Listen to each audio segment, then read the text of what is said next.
What's up, Transformers fans? I'm Mondo, and this is week 36 of Moonbase 84's year-long celebration, celebrating 40 years of my favorite character, Grimlock, and also the Dinobots.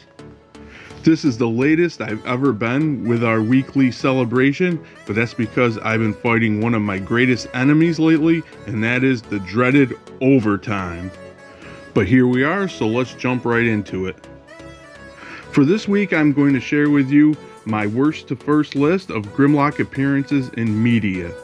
Ultimately, I came up with 12 Grims for this list, so here we go. Quickly, I do want to mention that for all of these Grimlocks in this list, I could say a lot about them. I could do almost full videos on each one. So for brevity's sake, I'm just going to say a little bit about each one and move on. At the bottom of the barrel, coming in at number 12, we have the RID 2001 Grimlock. This guy makes the list because, let's face it, he's only Grimlock in name, and Hasbro just needed to keep the name Grimlock alive for trademark purposes. And I'm glad they did, because we'd be calling everybody all the future Grimlocks after this something dumb like Tyrannotron. Bayverse Grimlock comes in next.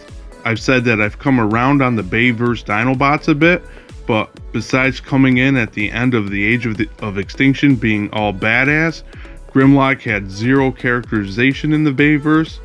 I did also enjoy the brief time we got him in the last night, but I just didn't get enough of him in the Bayverse to rank him any higher.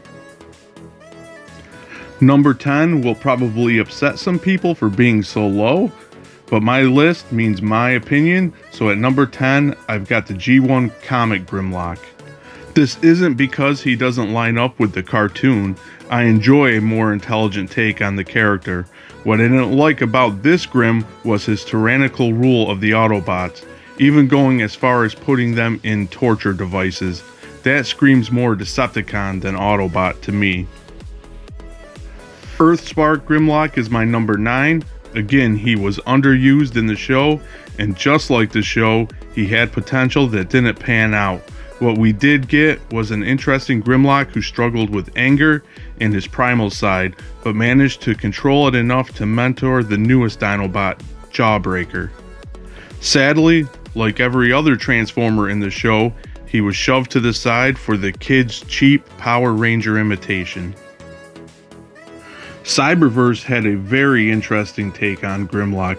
Here we got a Grim that was intelligent and sophisticated in robot mode and a raging ball of anger in Dinobot mode. In a way, this was a play on Grimlock's appearance in the Fall of Cybertron game, but brought into the realm of kid-friendly cartoon. I did enjoy this Grimlock and the lighthearted Incredible Hulk vibe he has, but I don't want this take on him to ever become the norm. Cannonball! At 7, I have RID 2015 Grimlock. I really enjoyed this Grimlock within the context of the show. He's the muscle of the team, as he should be, as well as not the brightest bulb, which leads to some funny moments in the show. We won't get into how this show was in the aligned continuity, so we already had a Grimlock for this era, and Hasbro just had to come up with a lame excuse that this Grimlock was a different Grimlock. But hey, double the Grimlock, double the awesomeness. When we talk about Beast Wars, sadly we never get much of Grimlock besides his toy, but he did appear in the IDW comic for a bit, and he was an absolute badass, taking on a bunch of Predacons and Magmatron by himself. This is a Grimlock who couldn't find his way during peacetime, so puts himself in stasis until it's time to fight. The Beast Wars comic provides us with a very interesting look at Grimlock after the Great War. My number 5 will probably surprise people, but it's Cyberworld Grimlock. We are only 7 episodes into a show where the episodes are only 5 minutes long. However, during this short span, we've gotten a good dose of Grimlock, and I think he's great.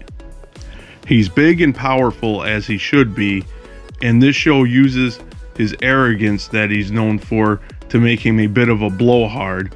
While a bit dim-witted, he's not totally stupid. Again, this show is aimed at the younger crowd, and his depiction is great for this show. I find this Grimlock really entertaining. Roaring in at number 4 is Transformers Animated Grimlock.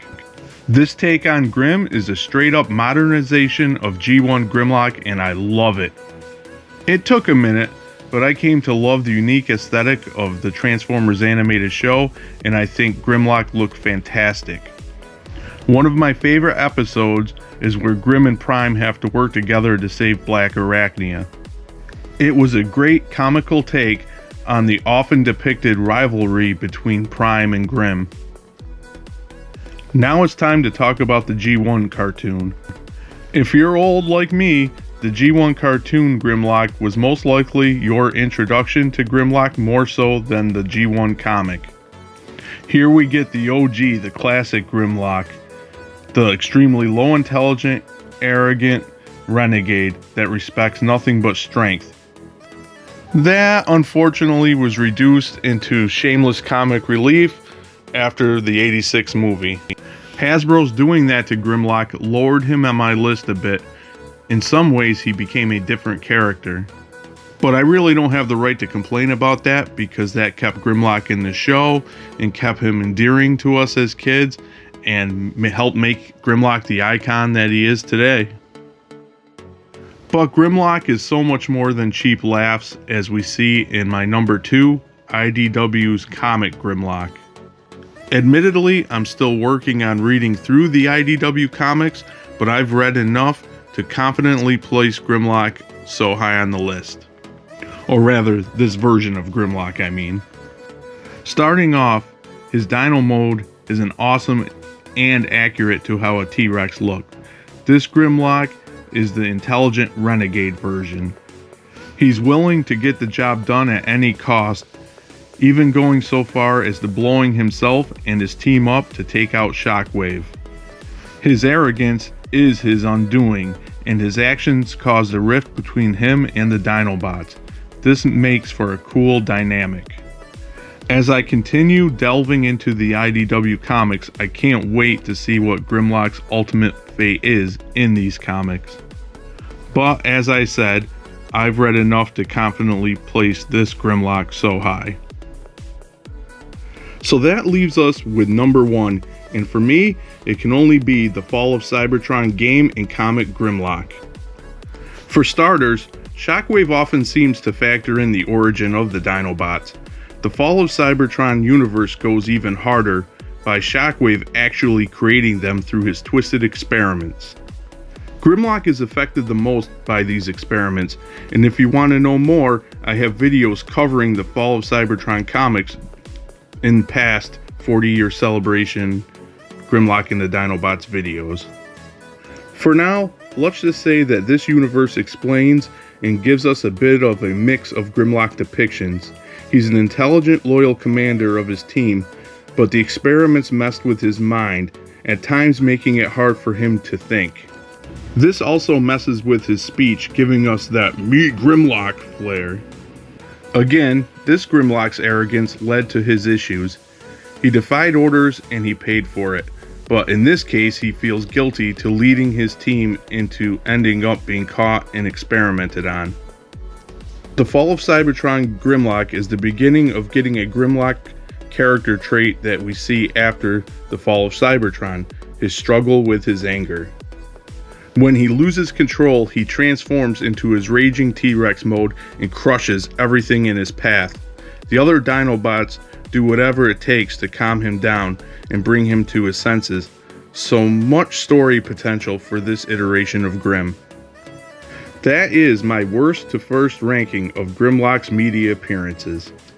I did skip the Prime Wars trilogy Grimlock because that's just G1 Grimlock that happens to help turn into Volcanicus as far as I'm concerned.